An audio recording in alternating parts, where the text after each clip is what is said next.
A nombre del comité organizador quiero darles la más cordial bienvenida a esta edición del NEO 2024. Es la 11ª edición de este evento que se viene desarrollando de forma ininterrumpida desde hace poco más de 10 años. Comenzó en el 2013 y después de 10 ediciones anuales tuvo una pausa el año anterior, pero bueno, regresó en esta ocasión después de 3 años, 3 ediciones en las que estuvo en formato 100% virtual por las condiciones que todos ya conocemos. Regresamos de forma presencial, en realidad es forma híbrida, pero bueno, es un gusto verlos de nuevo a muchos de ustedes después de varios años.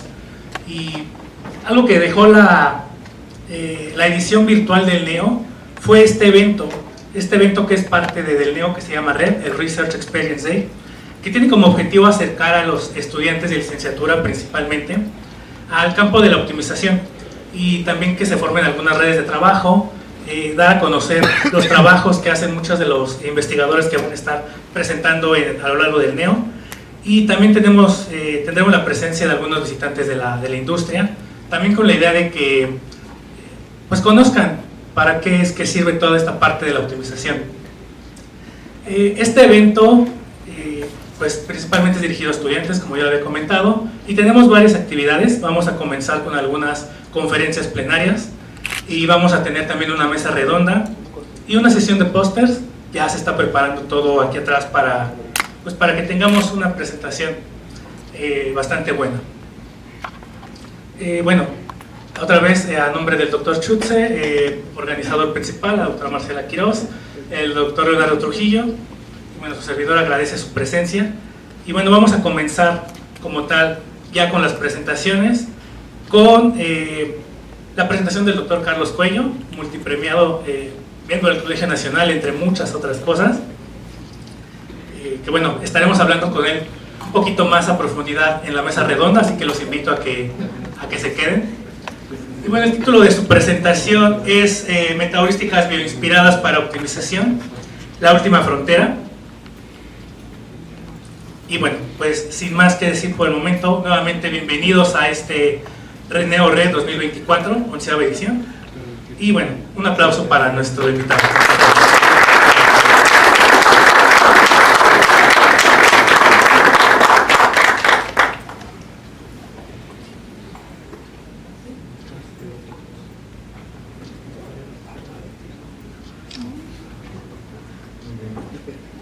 Bueno, buenos días. Muchas gracias aquí al doctor Oliver Cuate, a los organizadores.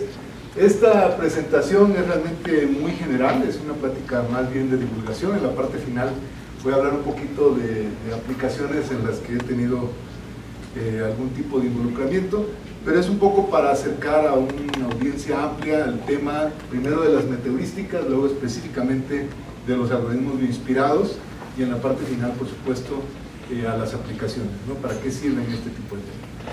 Entonces, esta es la organización. Voy a empezar por definir lo que es una heurística, porque eso es necesario para definir lo que es una metaheurística, hablando de sus ventajas y desventajas, y luego me voy a centrar en las bioinspiradas, por tiempo solo unas pocas, porque además voy a mencionar antes, y en la parte final voy a dar algunas aplicaciones del mundo real de este tipo de técnicas, particularmente de los algoritmos evolutivos, que es de lo que voy a hablar más en esta parte. Bueno, empezamos por definir lo que es una heurística.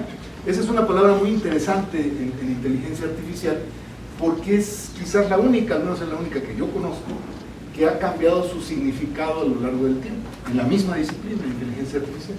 En los orígenes de la IA, estamos hablando de los 50, la IA se origina en el 56, la inteligencia artificial. Esta palabra la utiliza este señor, Alan Newell, como el antónimo de algoritmo. La palabra heurística viene del griego, significa encontrar o descubrir. La raíz griega es euriskein. Si conocen la famosísima anécdota de Arquímedes cuando descubre el peso específico y sale corriendo desnudo, la palabra que él grita, eureka, tiene exactamente la misma raíz, que significa algo así como lo encontré. En los orígenes de la IA, algunos pioneros hablaban de que los seres humanos no hacemos solo tareas que se reduzcan a un algoritmo, a un conjunto de pasos, sino que hay tareas que requieren algo que llama la gente de IA conocimiento asociativo. Estas son tareas que se basan en la intuición y la experiencia, pero que no se reducen a un proceso determinista. Entonces, en los orígenes de la IA, heurística era precisamente el término que usaban para ese tipo de tareas. Esto dio origen a la primera aplicación práctica de la IA en los años 70, que fueron los sistemas expertos. Las heurísticas pues fueron muy famosas durante varios años, pero en algún momento en el tiempo, y creemos que esto ocurrió en los años 80, el significado de la palabra cambió. De hecho, empezó a usarse como un adjetivo, y ahora heurística se refiere a cualquier técnica que mejore el desempeño en promedio de la solución de un problema, aunque no necesariamente mejore el peor caso. Yo te voy a explicar esto porque sé que es bastante confuso. Una definición más precisa de heurística es esta: es una técnica que busca soluciones buenas. En realidad buscamos el óptimo, pero rara vez podemos garantizarlo, excepto en condiciones ideales. Búsquedas directas porque no requieren el gradiente, no requieren la derivada. Obviamente sí utilizan información del problema. La información que usan, por ejemplo, los algoritmos evolutivos, es información probabilística con base en las soluciones que he evaluado para estimar la dirección de búsqueda. A pesar de que vimos que en el papel parece un tipo de técnica muy limitada, que no garantiza optimalidad y demás, la realidad es que en los últimos 25 o 30 años se han vuelto técnicas muy populares de optimización, sobre todo por las limitantes de los métodos clásicos. Hay problemas en donde no es posible resolverlo o llegar a una muy buena solución. No aspiramos a llegar al óptimo, pero una mejor solución que la de referencia, si no es con el uso de metaheurísticas. Las metaheurísticas a lo largo de los años se han vuelto muy populares por su flexibilidad y su facilidad de uso. Yo siempre les digo a mis estudiantes, son tan fáciles que hasta los ingenieros las entienden. Cualquiera las puede entender, los de sociales tal vez no, pero los ingenieros sí. Y las metaheurísticas son la última línea de defensa en optimización. Siempre nos vemos nosotros como el último recurso. Cuando el usuario, el cliente, está dispuesto a recurrir a chamanes y lo que sea para optimizar el problema, nosotros somos la última frontera. Si nosotros no podemos, normalmente nadie más va a poder resolver. En realidad, el hecho de que no puedan garantizar el óptimo, encontrar el óptimo, no es una desventaja que le preocupe mucho a la gente que típicamente usa metaheurísticas, porque en esos problemas nadie puede garantizar que va a encontrar el óptimo. La preocupación real es el costo. El costo computacional de las metaheurísticas las puede hacer prohibitivas en ciertos dominios, porque como tenemos que evaluar varias soluciones para estimar la dirección de búsqueda, eso puede hacer que en problemas, por ejemplo, de ingeniería aeronáutica, problemas de dinámica de fluidos, no sé, en la industria automotriz, que el costo es muy elevado, ahí no las podemos usar por limitantes de tiempo. No tenemos todavía el poder de cómputo requerido. Pero de eso vamos a hablar más adelante. Dentro de las muchas metaheurísticas que existen, hay una clase en particular que se ha vuelto muy popular en los últimos años, que se les llama bioinspiradas. El nombre viene de que el método que usan o las reglas que usan para guiar la búsqueda se basan en procesos que existen en la naturaleza. Los evolutivos, por ejemplo, se basan en la evolución natural. Vamos a hablar de la colonia de hormigas, se basa en los movimientos que hacen las hormigas cuando salen a buscar comida. El algoritmo de cúmulos de partículas se basa en patrones de vuelos de las aves. Existen, por supuesto, muchas otras, algunas de ellas no son realmente técnicas muy aceptadas aún en la comunidad, pero yo voy a hablar solamente de estas cuatro, con un énfasis en particular en la primera. Les digo, no son las únicas que existen, estas son cuatro bastante populares. Primero, los evolutivos. Los evolutivos son algoritmos de búsqueda que se les llama estocásticos porque se basan en probabilidades, utilizan números aleatorios y tratan de replicar el principio de supervivencia del más apto de la teoría evolutiva de Charles Darwin. En general, los evolutivos constan de 4 componentes básicos o mínimos. Una estructura de datos que se replica, a esto les llamamos nuestros individuos, es nuestra población, es un conjunto de esas estructuras. Una función de aptitud, que normalmente es la función objetivo normalizada de alguna forma, lo que quiero minimizar o maximizar. Un mecanismo de selección que puede ser probabilístico, puede ser determinista. y operadores que actúan sobre los individuos. Los principales son la cruza, que suele ser sexual, es decir, dos individuos que generan uno o dos hijos, y la mutación, que es un proceso asexual. La mutación es un cambio aleatorio en la estructura del individuo. En términos generales, así es como funciona un algoritmo evolutivo. Generamos primero un conjunto de soluciones de manera aleatoria, 50, 100, 200 individuos, los que queramos. Por cada uno de ellos vamos a obtener los valores de las variables, porque cada individuo contiene todas las variables del problema. Metemos eso en la función de aptitud y vemos qué individuos son los que tienen aptitud más elevada. Esos tienen mayor probabilidad de sobrevivir y son los que se van a recombinar. Cuando hagamos la cruza sexual, se van a seleccionar con padres, dos padres van a generar, por lo general, dos hijos, y cuando tengamos ya una población de hijos vamos a aplicar la mutación. La mutación, les decía, es un cambio aleatorio en la estructura del individuo. Biológicamente, la mutación es un operador en el cual cuando se genera un individuo, cuando se produce un hijo, hay un error de copiado en su ADN. El ADN de todos los seres vivos en este planeta se conforman de 4 pares bases nucleótidos que se representan con 4 letras. Si se comete un error al escribir una de estas 4 letras, eso es una mutación. Las mutaciones no generan hombres que atraviesen paredes, ni que echen láser con los ojos, ni nada de eso. Lo que generan las mutaciones por lo general son enfermedades o malformaciones físicas. Por ejemplo, el labio leporino es producto de una mutación. No generan nuevas especies tampoco. Lo que genera nuevas especies biológicamente es el aislamiento geográfico, no la mutación.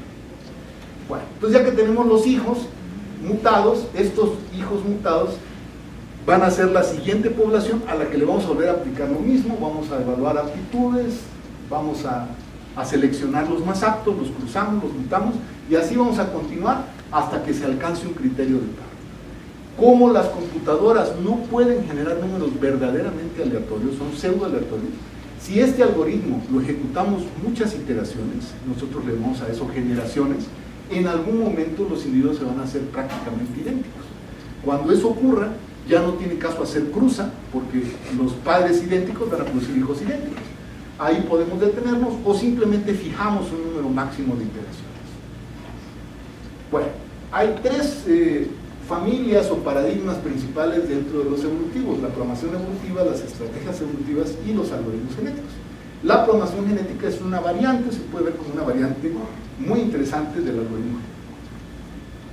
Empezamos con la programación evolutiva. Fue propuesta por este señor que ya falleció, Lorenz Vogel, en los años 60, y él enfatizaba en su propuesta el nexo o el vínculo entre padres e hijos a un costo computacional razonable. Razonable es lo que para nosotros sea posible, puede ser minutos, pueden ser horas, pueden ser días, pero sin garantizar factibilidad u optimalidad. No puedo garantizar que la solución que voy a encontrar es la óptima, es la mejor posible. Pareciera que tiene muchas limitantes el uso de la heurística. Y un término más común hoy en día es metaheurística. La palabra meta también es del griego, significa más allá. Y este es un término que acuñó Fred Glover, es un científico muy famoso del área de investigación de operaciones que inventó la búsqueda tabú en 1986 como un derivado de su tesis doctoral de los 70. Él dice, las metaheurísticas son procedimientos de búsqueda de alto nivel que aplican alguna regla o conjunto de reglas, esta es la heurística o heurísticas, que se basan en una fuente de conocimiento. Pues esto no es magia, ¿no? Tiene que haber algo que guíe la búsqueda, a fin de explorar el espacio de búsqueda de manera más eficiente. Él estaba hablando de problemas discretos, y va a haber una presentación de la doctora Laura sobre problemas discretos, y por eso habla de más eficiente que la búsqueda exhaustiva, que enumerar todos los posibles estados en el espacio de búsqueda. Él estaba pensando con esta definición en su algoritmo, la búsqueda tabú, que originalmente se propuso para espacios discretos. Con el tiempo, las metaheurísticas, sobre todo las basadas en técnicas como los algoritmos evolutivos, se volvieron técnicas consideradas dentro de la optimización clásica como métodos numéricos. Caen de hecho en el grupo de las... Él originalmente el problema que quería resolver en los 60 era este. Este es un autómata de estados finitos que corresponde a esta tabla. La tabla, está muy bien escrita, pero tiene los estados, que son los círculos, lo que está hasta arriba, y para cada estado, si yo recibo una entrada, me voy a otro estado y genero una salida. Esto está representado aquí con flechas, y lo que está arriba de la flecha, del lado izquierdo de la diagonal, es la entrada, y del lado derecho esta es la salida. Entonces, por ejemplo, si yo estoy en el estado C y recibo un 0 como entrada, me voy al estado B y produzco una B minúscula como salida. Lo que él quería hacer es, a partir de las entradas y de las salidas deseadas, él quería generar automáticamente la automática, que la computadora lo hiciera por sí misma. Sus experimentos iniciales no fueron muy exitosos, porque el poder de cómputo en los años 60 estaba muy limitado, y fue muy criticado por ello, pero eventualmente logró tener éxito, y su algoritmo lo empezó a usar en diferentes problemas. Lorenz Vogel nunca estuvo en la academia, él trabajó sobre todo en proyectos militares durante toda su carrera, y creó una empresa. Esta técnica, que es la menos popular de los tres algoritmos evolutivos que mencioné, se usó mucho en sus orígenes en clasificación y predicción, y posteriormente lo usaron ellos en optimización. La segunda son las estrategias evolutivas. Lorenz Vogel estaba, por cierto, en San Diego, California, en Estados Unidos. La segunda surge en Alemania de manera completamente independiente al trabajo de Vogel. Este señor, Ingo Reichenberg, que falleció hace poco, y Hans von Schwefel, que todavía está vivo, desarrollan en periodos distintos de tiempo, porque primero fue Ingo y después Hans von, a mediados de los 60, un método de optimización inspirado también en la selección natural, que denominan estrategia evolutiva. Aquí la motivación es distinta, es muy interesante. Ingo Reichenberg en los 60 era estudiante de doctorado en la Universidad Técnica de Berlín, y su tema de tesis era optimizar esta boquilla aerodinámica. El problema que tenía era que la función objetivo que tenía que optimizar no era diferenciable, y en ese entonces los métodos de búsqueda directa apenas estaban desarrollando, se desarrollan de hecho en los años 60, y el poder de cómputo también era bastante limitado en ese entonces. Entonces, al no poder resolver el problema, un día se sienta y se le ocurre un método muy sencillo. Él dice: voy a generar un vector de números reales que represente las variables del problema. Ese vector va a ser aleatorio. Luego voy a tomar al azar una variable del vector y le voy a hacer un cambio, le voy a sumar o restar un valor, y a eso yo le voy a llamar una mutación. Y voy a evaluar la nueva solución, que voy a decir que es el hijo, y la voy a comparar con la original, que es el padre. Nótese que aquí no hay cruces, nada más mutación. Y el que sea mejor, ese es el que voy a conservar. A esto él denomina la estrategia evolutiva 1+1. A esto se le llama selección más, porque es una selección extintiva. Es decir, el menos apto se muere de inmediato. En otro tipo de algoritmos evolutivos, particularmente los genéticos, la selección es probabilística, no es extintiva. Eso quiere decir que el menos apto puede ser muy suertudo y sobrevivir. ¿No? Es por pura suerte, porque estadísticamente le tocaba morir, pero tiene suerte de seleccionar y sobrevivir. Aquí no, aquí el menos apto se muere de inmediato. Esta técnica L funciona, la implementa, hace un método para ajustar la probabilidad de mutación y logra encontrar la solución óptima, que es esta, y se la muestra a su asesor y le dice: pues ya estoy listo, ¿no?, para evaluarme. Y le dice: no, espérate, esto se ve muy extraño, no sé cómo funciona, y le pide que demuestre matemáticamente que este algoritmo coopera. Y eso pues le tomó como 2 años más a Reichenberg. Finalmente sí lo logra demostrar, y Schwefel extiende esta técnica a un modelo poblacional, es decir, usando varios individuos en vez de solo uno. Las estrategias evolutivas simulan la evolución a nivel del individuo. Eso lo omití con la programación evolutiva. Esa opera a nivel de las especies, por eso en teoría no permite recombinación, porque en la naturaleza especies distintas no se pueden recombinar. En el cine, pues la ciencia ficción hace que el hombre cocodrilo y todo eso.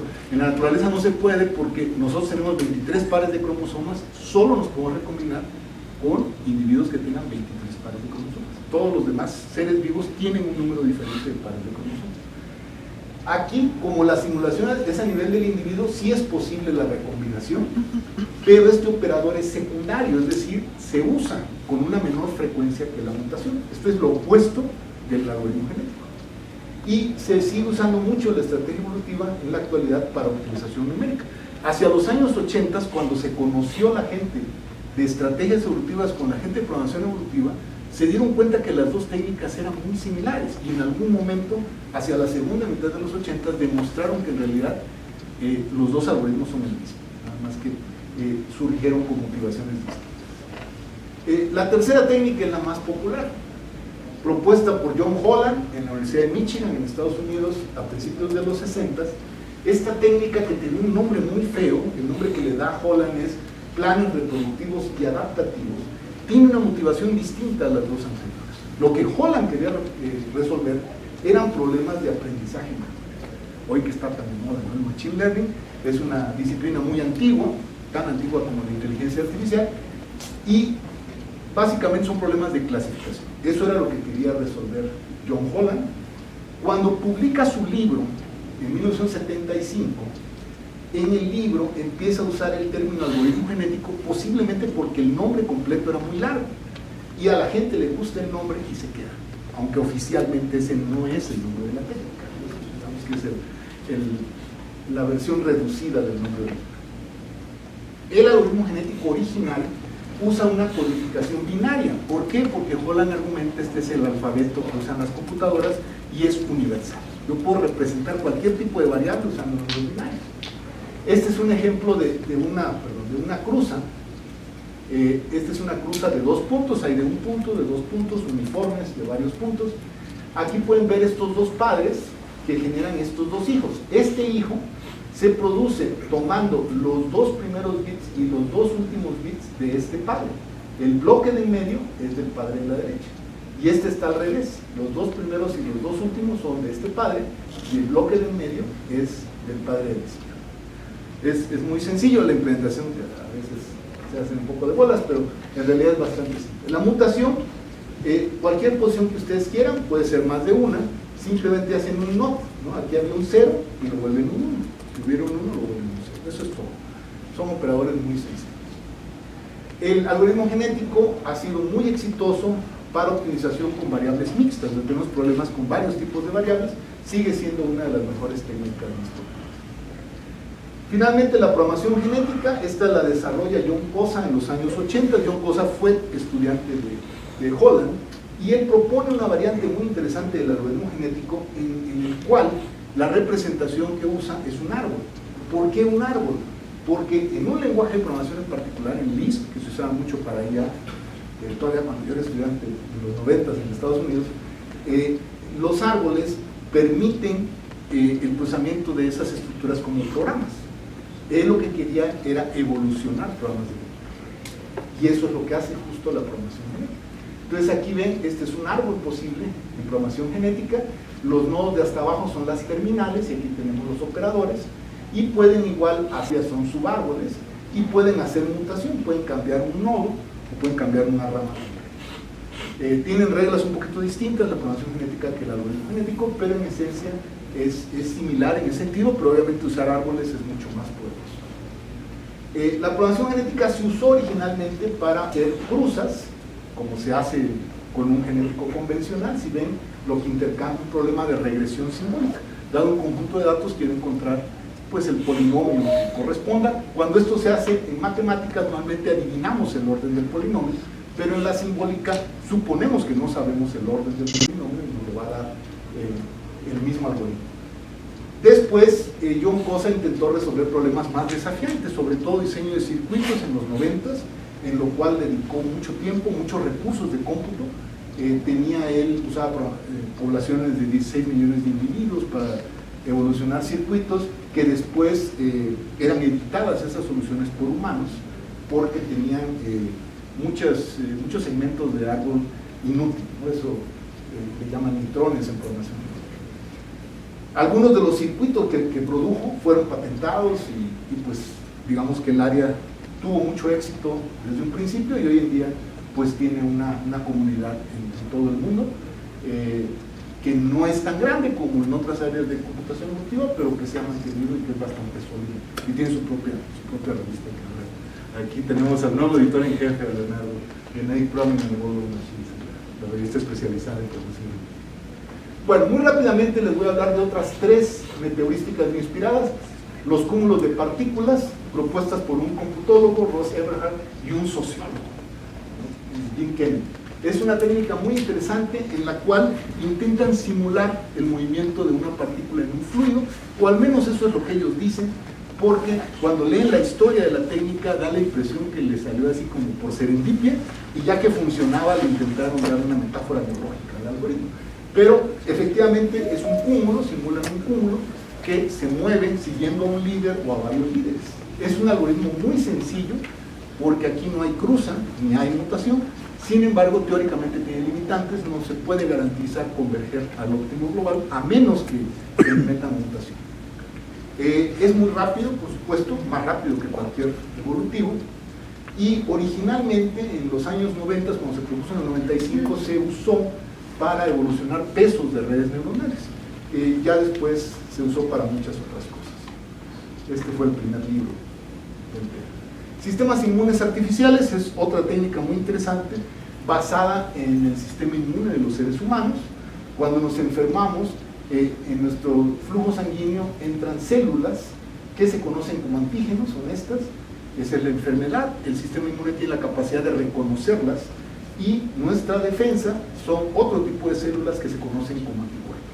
Sabemos que el sistema inmune tiene un número muy limitado de anticuerpos, pero con eso le alcanza para combatir la mayoría de las enfermedades, y lo que hace el sistema inmune es que, con base en la forma geométrica del antígeno, lanza el anticuerpo que tiene la forma geométrica más parecida, y a ese anticuerpo le empieza a hacer pequeños cambios, eso se le llama hipermutación, hasta que se ajuste exactamente a la forma del antígeno. Una vez que se ajusta completamente, lo anula y lo mata.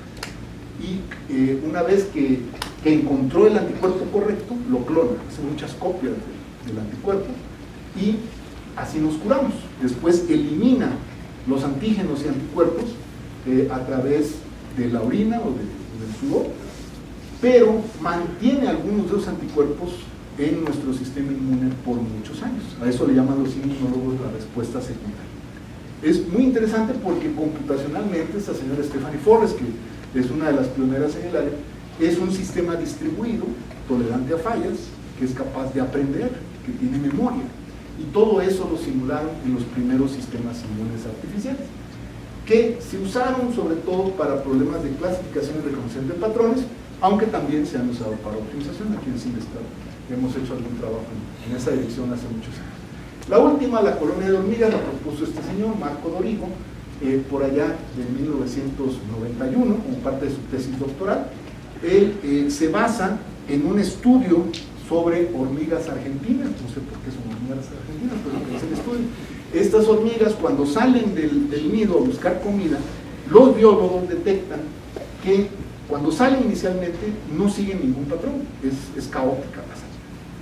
Pero una vez que una hormiga encuentra comida, en su ruta de regreso al nido segrega una sustancia que se conoce como feromona. Las hormigas tienen muy buen olfato, tienen el equivalente a 7 narices de un humano. Entonces pueden percibir el olor de la feromona, pero la feromona se evapora en el tiempo, no va a durar ahí para siempre. Lo que descubrieron los biólogos es que de la interacción de todos los rastros de feromona, de todas las hormigas que salen a buscar comida, surge un rastro que es el más fuerte, el que tiene el olor más fuerte, y que corresponde a la distancia más corta entre el nido y la comida. Lo interesante es que ese rastro no lo crea ninguna hormiga en particular, sino que surge de la interacción de todas las hormigas. Este es un algoritmo de los llamados cumulares. El otro también, el PSO, el cúmulo de partículas, también es cumular. Es un algoritmo muy interesante que originalmente se propuso para el problema del viajero. Es un problema combinatorio muy famoso, pero con el tiempo se extendió a problemas continuos usando una cosa que se llaman PDFs, funciones de probabilidad, aunque en problemas combinatorios es donde sigue siendo muy popular. Tiene su propio congreso, aunque en los eventos evolutivos también suele haber una sección dedicada al ACO, al Probability Optimization, pero tiene su propio evento cada 2 años, que lo organiza Marco Dorigo. Muy bien, para la parte final rápidamente algunas aplicaciones de las muchas que sabemos que existen de los evolutivos. Sabemos, por ejemplo, que la parte frontal del tren bala japonés, el Shinkansen, de la serie nueva, la N700, fue optimizada con un algoritmo genético. Este tren puede alcanzar velocidades de hasta 350 km/h. Vean la forma tan peculiar, supone que el diseño de la punta del tren está basado en el pico de un ave. Este diseño que optimizaron con un genético tiene propiedades aerodinámicas óptimas y permite, a la vez de que alcanza mayores velocidades que su predecesor, la serie 700, un ahorro de energía de casi el 20% con respecto al diseño. Es sumamente interesante. Ese fue un proyecto en el que yo estuve involucrado hace muchos años, en 2012. Este es Akira Oyama, de la Agencia Aeroespacial Japonesa. Ellos diseñaron este avión, les llevó muchos años, el proyecto empezó por allá de 2005-2006. Es un avión hecho de una aleación especial. A pesar de su tamaño, el avión pesa solamente 1 kilogramo. Lo que tiene en la parte de acá es una cámara como las de los iPads, y el avión se diseñó para sobrevolar la superficie de Marte. Es un reto porque Marte solo tiene 1% de la atmósfera de la Tierra.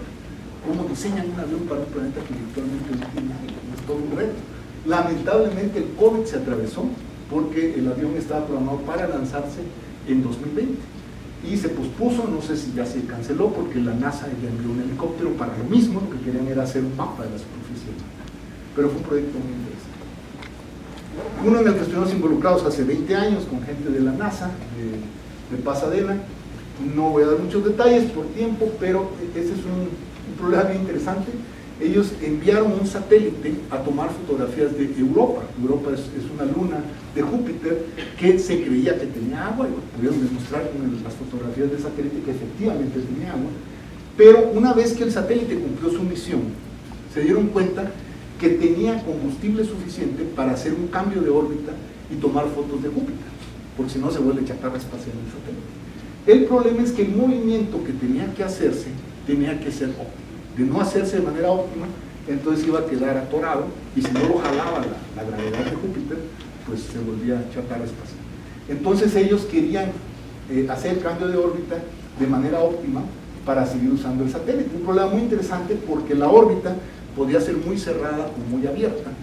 El problema en realidad pues no tenía una cota como tal. Nosotros tuvimos que acortar a 16,000 variables, porque la NASA decía que podían ser más, ¿no? Así, pues, más ya no va a salir, ¿no? 16,000 variables para un mes la evaluación de la función objetivo. Y era muy interesante porque tenía 3 tipos de variables. Era un problema mixto. Habían variables que eran números reales, habían enteros, habían binaries.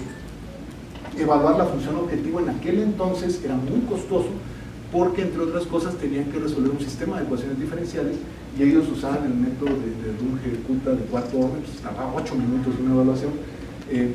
Esto era muchísimo tiempo. Pues un mes, les digo, una ejecución de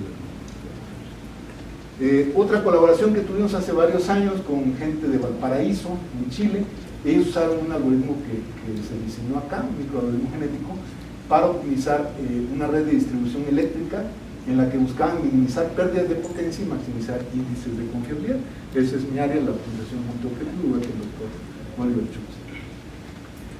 Este fue un trabajo, ahí no tuvimos nosotros nada que ver, no sé cómo se enteraron del algoritmo, pero investigadores de Stanford usaron este mismo microalgoritmo genético para optimizar el diseño de un jet supersónico de negocios. El código de este micro, que lo hizo Gregorio Toscano, que fue mi estudiante de doctorado, se liberó en 2001, pero tenía algunas cosas raras. Afortunadamente ellos no usaron el código, lo implementaron, si no también me hubiera desmontado esto, pero sí lo hicieron funcionar. Y una más reciente, con una colaboración con gente de la Universidad de Shenzhen en China, trabajamos en el molecular docking, que en español es acoplamiento molecular. Esta es una herramienta computacional que busca predecir interacciones posibles entre 2 moléculas, y es muy importante sobre todo para descubrir nuevos medicamentos. Existe software de dominio público para hacer molecular docking, pero es un reto mejorar los algoritmos que contiene este software, reducir los tiempos sobre todo, o mejorar la calidad de las soluciones. Aquí se logró una mejora, se hizo una versión de ese software que se llamó Autodoc Koto. No voy a dar muchos detalles, pero usa evolución diferencial, es un tipo de algoritmo evolutivo del que no hablé, y está hibridizado con un método de gradiente, y mejora sustancialmente el desempeño de la versión anterior que había de este software. Sobre todo se probó con la identificación de posibles medicamentos contra contra el COVID-19. Hoy en día le está metiendo Deep Learning al Molecular Docking, pero es mucho más costoso. Y bueno, a manera de conclusiones, en esta plática traté de mostrar un poco lo que pueden hacer las metaheurísticas, el tipo de problemas que pueden resolver. Por supuesto, no son para todo tipo de problemas. El problema se puede resolver con un algoritmo determinista, si es lineal, por ejemplo, y no tiene una dimensionalidad demasiado elevada, pues no hay necesidad de usar una metaheurística. Sería como querer matar una mosca con una escopeta. Esto es para problemas de alta complejidad. El rápido crecimiento de la velocidad de los procesadores y el abaratamiento de las memorias ha permitido que lleguemos más lejos, pero en los próximos años esperamos alcanzar nuevas fronteras. Hay problemas para los que el uso de metaheurísticas todavía es muy difícil, es prohibitivo, como por ejemplo el diseño de fármacos. Un medicamento es una molécula y sabemos que en el vecindario de esa molécula existe otra que corresponde a un medicamento que cura una enfermedad relacionada, pero es un espacio de búsqueda muy grande y evaluar las soluciones es muy costoso. Ese es un dominio en el que todavía es muy difícil utilizar metaheurísticas, pero que esperamos que será posible en los próximos años, porque a diferencia de Deep Learning, nosotros no tenemos tantos algoritmos de dominio público basados en GPUs, por ejemplo, como tiene la gente de Deep Learning. Es un poco lo que nos hace falta. Y bueno, eso es todo de mi parte, y si hay tiempo, unas preguntas. Muchas gracias.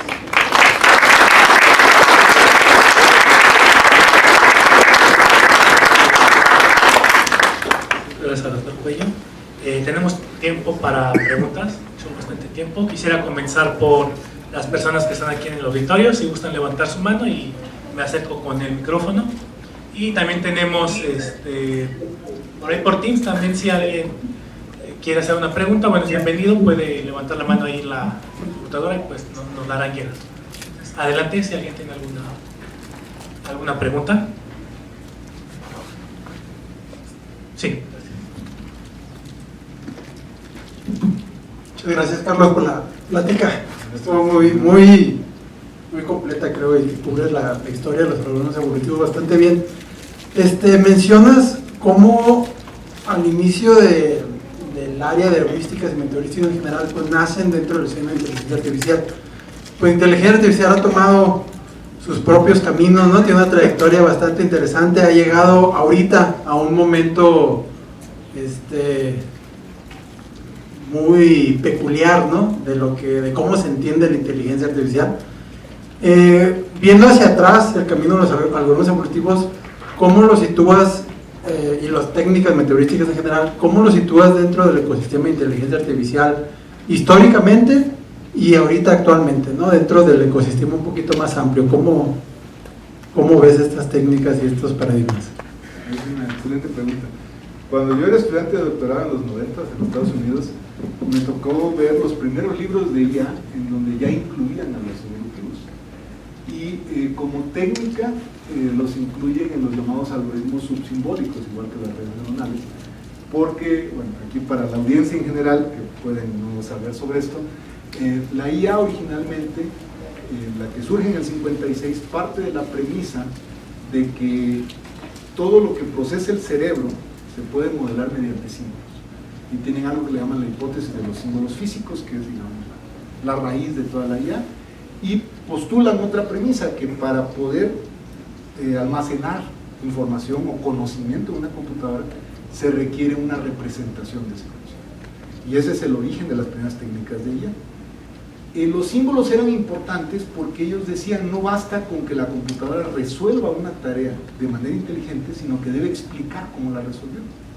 Cuando surgen las redes neuronales, que tienen una historia más antigua que los evolutivos, porque son del 43, esa es la primera técnica que no es simbólica para hacer aprendizaje, que procesa números.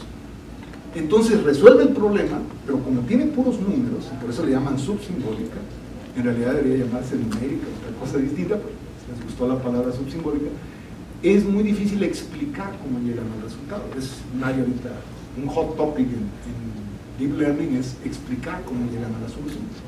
Luego surgen los evolutivos que también son subsimbólicos, también procesan números y tampoco pueden explicar cómo llegan a la solución, si bien los evolutivos se enfocan más en optimización, aunque en sus orígenes hacían mucha clasificación, y las redes neuronales se enfocan en clasificación. Actualmente hay mucho énfasis en el deep learning porque hay muchos problemas de clasificación que tienen, yo diría, un impacto mediático muy grande. Yo me acuerdo en el 97, cuando derrotan al campeón mundial de ajedrez, una computadora que se llama Deep Blue, no usaban redes neuronales, era casi fuerza bruta cuando derrotan a Kasparov, pero aún así la gente estaba fascinada, era así como que le ganamos, ¿no? Tú no estabas allí, no programaste Deep Blue, ¿no? Pero la gente sentía como que le ganamos al campeón del mundo. Cuando le ganan al campeón de Go, muchos años después, ¿no? En 2017, al campeón mundial de Go, que se creía que eso iba a ser imposible, porque el Go tiene un espacio de búsqueda más grande que el ajedrez. Le ganan con técnicas totalmente distintas. Ahí sí es con el deep learning, con clasificación. Hace el aprendizaje entrenando el juego contra él mismo. Es otro tipo de IA que se está haciendo. Hoy en día la IA de la que todo el mundo habla, particularmente las redes neuronales, tienen el problema de que requieren enormes cantidades de datos. No pueden operar si no hay grandes cantidades de datos.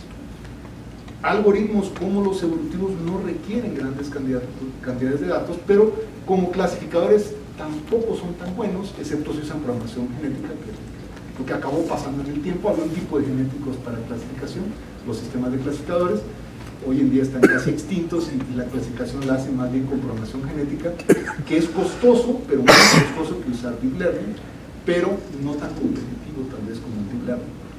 Lo que nos ha faltado en evolutivos para dar el salto, creo yo, es lo que le llaman the killing application, una aplicación que deslumbre a todo el mundo. Porque se hablan de que optimizó el tren bala, son cosas como anecdóticas, ¿no? Se ve bonito, pero a la mayor parte de la gente no le llama la atención. Si tuviéramos una aplicación como hizo el nuevo medicamento para el COVID 2030, ¿no? Y ahí está y lo sacó en 2 horas, eso sería muy mediático, más allá de la calidad del medicamento. Porque tendría un enorme impacto, por supuesto, tendría un enorme impacto en los medios de todo el mundo. Todo el mundo hablaría de qué técnica usaron para producir ese medicamento. Esa es la parte que le falta a los evolutivos, pero digo, son 2 dominios distintos. Uno es la optimización, hay muchos problemas de aprendizaje que requieren optimización, y el otro es la clasificación. Lo que la gente típicamente llama machine learning es clasificación. No suena tan romántico, tan padre, pero eso es lo que es el machine learning. Tienen objetos y tienen clases, y quieren encontrar para cada objeto a qué clase pertenece. Suena aburrido, es súper difícil. Por ejemplo, en imágenes, si ustedes ponen una fotografía de una persona sosteniendo un perro y le preguntan a un algoritmo de visión qué es lo que tiene la persona, qué está sosteniendo, un perro, una lagartija, un peluche. Ese es un problema increíblemente difícil. Para el humano es trivial, para una computadora es sumamente difícil, porque la computadora no puede ver, pues se va a basar en números. Todo lo que va a ver son números, y a partir de los números va a intentar clasificar el objeto. Pero si es un objeto que nunca ha visto anteriormente, no lo va a poder clasificar, porque no sabe qué objeto es. Entonces ese proceso es lo que ahora se ha podido hacer con la IA moderna, usando un enorme poder de cómputo. Ahora que todo el mundo habla del ChatGPT, la IA generativa, pues son redes neuronales entrenadas con grandes cantidades de datos durante meses, algunas durante años, que tienen la capacidad de combinar cosas, pero no de crear cosas. Solo combinan con la información que ya tienen. Y por supuesto producen resultados asombrosos, ¿no? Que están en los medios todo el tiempo y que pueden ser muy útiles, pero se hace un nuevo tipo de IA. Los evolutivos a ese respecto no han cambiado tanto de como eran en sus orígenes, excepto que ahora hay más variantes, pero digamos que el alcance sigue siendo más o menos el mismo, siguen usando más o menos para las mismas cosas, aunque ahora hay más áreas de investigación que las que había en los orígenes de los evolutivos. Las redes neuronales sí tuvieron un vuelco completo, porque por muchos años no hubo una nueva arquitectura de redes neuronales. Se llegó a creer en los 90 que era una área ya casi muerta, y cuando surge el deep learning muestran que se puede hacer clasificación muy compleja con una alta precisión si simplemente le metemos más poder de cómputo, y ya lo tenemos. Entonces eso cambió la forma de ver algunos problemas de aprendizaje, pero hoy mucha gente piensa que en realidad la IA del futuro debe combinar las dos cosas, la clasificación con la optimización. porque en muchos de esos procesos de clasificación se desperdician muchos recursos de compra. Si los pudiéramos hacer mejor, tal vez podríamos resolver problemas todavía más complejos. Algunos creen que ahí es donde está la oportunidad de que se combinen estos dos tipos de técnicas que han ido como en carriles paralelos, ¿no? Pero es claro que hoy en día se habla mucho más de redes neuronales que lo que se habla de evolutivos, ¿no? Lamentablemente para los que estamos en evolutivos, ¿no? Quisiéramos que se hablara más de estas técnicas. Pero bueno, espero haber respondido. Sí. La pregunta. Muchas gracias. ¿Alguien más tiene alguna pregunta? Sí. Carlos, pero yo creo que el problema es que los algoritmos están, pero no se puede, no está la clasificación de qué tan difíciles son los problemas, ¿no? Están las heurísticas y se lo dejan al usuario y hazte bolas con las que están. Pero si hubiese una clasificación de este es un problema difícil que se resuelve con este algoritmo, que eso sí existe con redes profundas. Eso, y bueno, la pregunta es eso, pues si tú conoces, si se va para allá, ¿no? Una clasificación de qué técnica se resuelve con heurística. Sí, es otra pregunta excelente. Se ha intentado desde los orígenes de los evolutivos responder esa pregunta y no se ha podido. Los evolutivos son un tipo de técnica peculiar, en el sentido de que si bien hay problemas en donde es muy obvio que no se requiere un evolutivo, no es tan obvio en cuáles sí se requiere. No tenemos realmente una taxonomía para decir este tipo de problema lo deberías de resolver con este tipo de evolutivo. Eso es cierto, sí sabemos que hay metaheurísticas que son más para espacios discretos, como búsqueda tabú, y que hay tipos de evolutivos que son más para espacios continuos, como la evolución diferencial, eso lo sabemos, pero ya algo de grano fino, eso no lo tenemos. El mismo Holland lo intentó y falló, ¿no? Las famosas funciones de la carretera real es un experimento fallido, donde él intenta mostrar en qué casos el genético tiene mejor desempeño y todo le sale mal en el experimento. Y el artículo se volvió de por qué falló el genético, ¿no? Y no por qué el genético es bueno en este tipo de problemas. Es una pregunta elusiva, lo cual es interesante porque parece una pregunta fácil de responder, pero no es fácil de responder, porque en optimización, sobre todo en dominios de los que saben muy poco, de problemas muy difíciles de resolver, es muy difícil hacer una caracterización. No es como en optimización clásica, pues sí, las funciones cuadráticas, las lineales, ahí está un poco más fácil, pero si te vas a un problema altamente no lineal, se vuelve mucho más difícil poder caracterizar. Pero efectivamente ese ha sido el gran hándicap que tenemos con los algoritmos. Al no poder caracterizar, entonces tienes 500 opciones para un problema y acabas usando siempre el mismo algoritmo, simplemente porque es el que conoces, ¿no? No porque necesariamente sea la mejor opción para ese problema. Pero en la práctica, en la mayoría de los casos, no se puede distinguir la diferencia. Si usas un genético, si usas una estrategia evolutiva o si usas evolución diferencial. A lo mejor uno es más robusto, en términos que la varianza es menor, pero el resultado es más o menos el mismo. No hay como una línea que divida claramente un tipo de algoritmo. Ha habido mucho trabajo en ese sentido, también en el sentido de unificar metaheurísticas, hay menos trabajo. Teóricamente hay quienes creen, por ejemplo, que la evolución diferencial y la estrategia evolutiva tienen un mismo algoritmo que los originó, del que parten, pero nadie lo ha podido demostrar. Es una intuición, una conjetura, no se sabe si eso es cierto, se sospecha. La programación evolutiva sí sabe que es igual que la estrategia evolutiva en términos de cómo opera teóricamente, pero hasta ahí. O sea, hay muchos resultados teóricos que no los tenemos, y por eso esas incógnitas siguen ahí. Pero efectivamente esa es parte de la última frontera, ¿no? Tal vez en 20 años logremos responder esa pregunta. Gracias. Tenemos tiempo para una última pregunta rápido. No sé si de aquí del auditorio o si hay alguien en Teams, pueden dar la palabra si es que hay alguien. No sé si los técnicos tengan. Creo que no. Bueno, pues estamos también ya sobre la hora, entonces agradecemos nuevamente al doctor Cuello por su plática.